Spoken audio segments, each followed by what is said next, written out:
1999년 온몸이 털이 뒤덮인 채 금화의 다리를 뜯어먹고 태어난 그것은 곧 죽을 거라는 예상과 다르게 어머니는 출산 일주일 후 사망하고 아버지는 충격으로 자살했지만 끝까지 살아남았습니다. 2014년 구술하던 무당은 금화의 집이 마을 재앙의 원인이라고 찾아가지만 문은 열어주지 않고 집안에서는 기괴한 일들이 벌어지고 있습니다. 무당이 밤중에 몰래 원인을 밝히려 들어오지만 불길한 문에서 나온 뱀에 물려 도망가게 됩니다.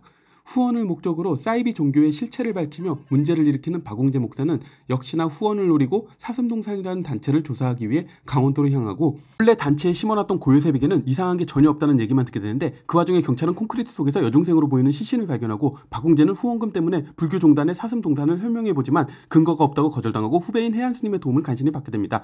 여중생 살해 용의자인 철진과 그를 찾아온 나은, 불안하고 자신없어 보이는 철진에게 죽어야 된다고 말하는 나은, 경찰은 여중생 시체 속에서 팥과 부적을 발견하게 되고 한편 요셉이 단체 내부에서 몰래 조사를 하고 있을 때 경찰이 출동하는데 요셉은 열쇠를 발견하고 응제는 황 반장에게 정보를 얻어보려 했지만 실패합니다.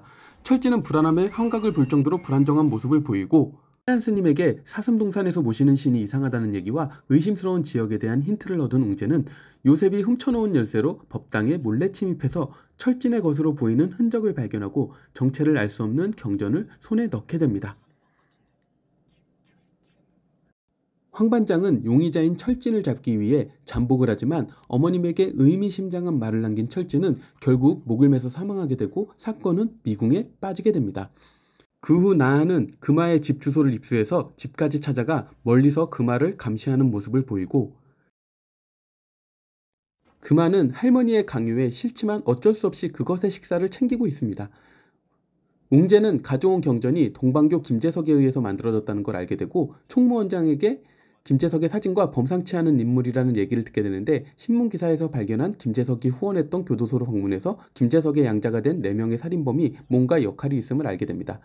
금화를 살해하려고 찾아간 나은은 불길한 기운에 방해를 받게 되고 그것의 존재를 확인한 후 깜짝 놀라 도망을 갑니다. 웅재는 나한의 기록을 살펴보고 과거 범죄와 현재의 연관성을 찾아내려 나한을 몰래 미행해서 녹야원이라는 장소에 도착하게 되는데 그곳에서 마주한 건 김재석의 제자 김동수 그리고 간신히 호흡기로 연명 중이던 김재석을 김동수가 극진히 보살피는 모습이었습니다. 웅재는 나한의 차 안에서 자료를 보고 녹야원에 몰래 잠입해보지만 바로 김동수에게 들켜 어쩔 수 없이 바로 쫓겨나게 되고 나한의 뒤를 쫓지만 미행을 눈치챈 나한에게 사고를 당하고 서류까지 뺏기게 됩니다.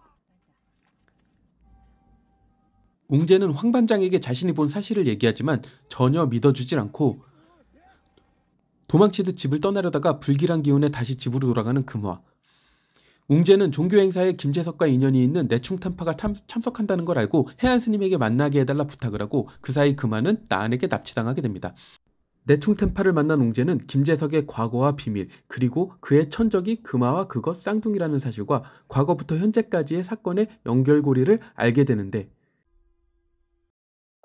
과연 그것의 정체는 선인지 악인지 김재석이 최종적으로 얻으려 했던 것은 무엇인지 나아는 자신의 목적을 이룰 수 있을 것인지 박웅재 목사는 결국 흩어진 조각을 맞추고 신에 대한 진실을 마주하게 될 수 있을 것인지 흥행은 조금 아쉬웠지만 오컬트 매니아들에게 전폭적인 지지를 받고 있는 자신만의 색깔로 미려하게 작품을 완성시킨 수작 장재현 엑소시즘 유니버스의 2번째 작품 지금까지 사바였습니다.